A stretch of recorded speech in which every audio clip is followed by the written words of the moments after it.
On February 10, 1971, an ambitious young lady from the East Coast Demerara community of Covanjon opted to embark in a career in teaching. 50 years on, she has become an icon, a stalwart, and a well-respected educator. Through her commitment, dedication, and perseverance, thousands have been molded into productive members of society.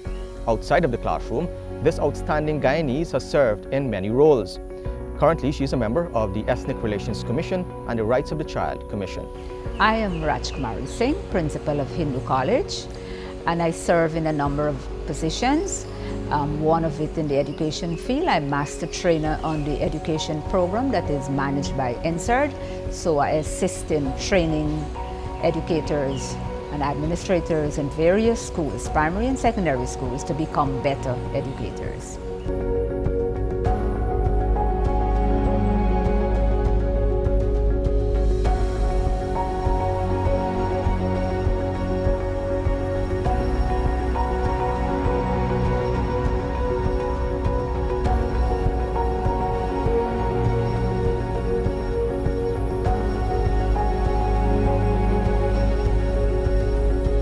Started as a young girl, 16 years at Ramakrishna Primary School, building then owned by the Dharmic Sabha, but the school was governed by the government. And I always wanted to be a teacher. I attended Hindu College as a student, and the school just behind it is the Hindu Primary School. So my entire primary and secondary education was done in this compound. And then I moved off to after teaching at Ramakrishna School, I moved to Government Training College then, and then I moved to university. And I came back to teach in the Hindu Primary School, that was then Hindu Primary School, now it is Swami Purnananda Primary School, and then come back here to teach at Hindu College and moved up the ladder to principal.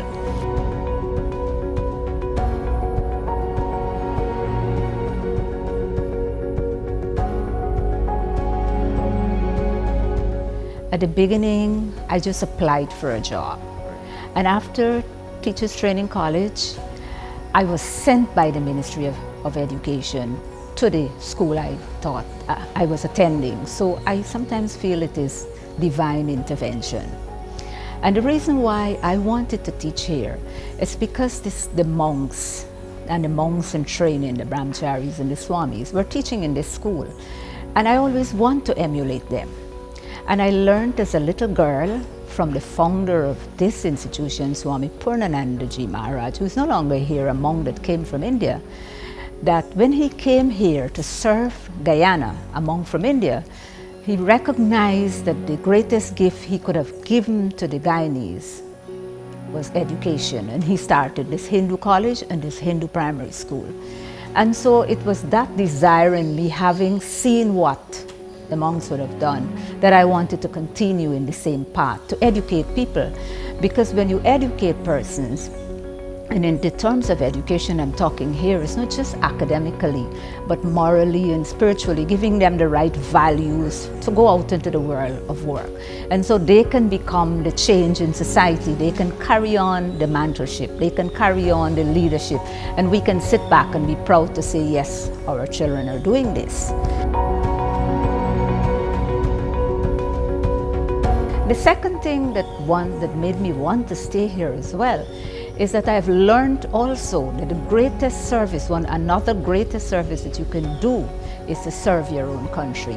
And so while there were opportunities for me to move to other countries like my batchmates and my other colleagues, I never left. I was never lured by the term of greener pastures or more money, and I stayed on, and I never left the country to work anywhere else. And that I'm so proud of today.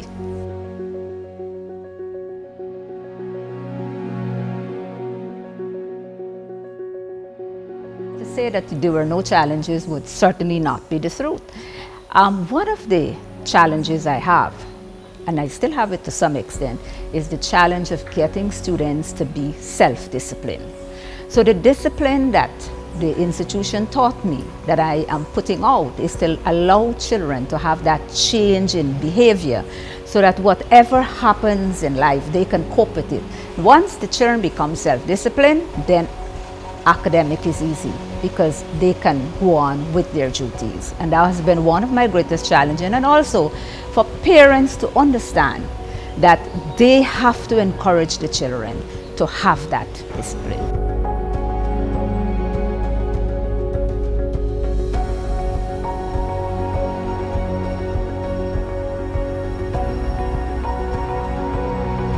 Of course, everyone needs money, but the greatest reward of teaching would not only be the financial gains, but it will be the satisfaction, the deep, deep satisfaction that you would have made, that one would have made to change someone's life. And when we see persons, and I'm not talking for myself here, but all the other teachers all over this country and all throughout the world would have seen the changes in their students and the way they conduct themselves in their workplace, and the kind of not just economically benefited, but however they are, the values they put out and the values they put to their children, because at this point I'm even teaching the children's children that I would have taught.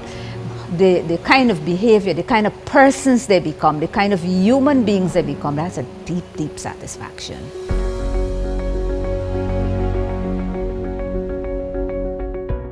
That was most challenging, I can say that. Of course, it was a shock at first, but then as we got into it, it taught us to be more innovative, to become wiser in using technology, and to realize that we could meet the students. At that time, we couldn't meet some of them face to face. Now we can. But we could have been able to meet them in their homes, and we could have been able to help to motivate them.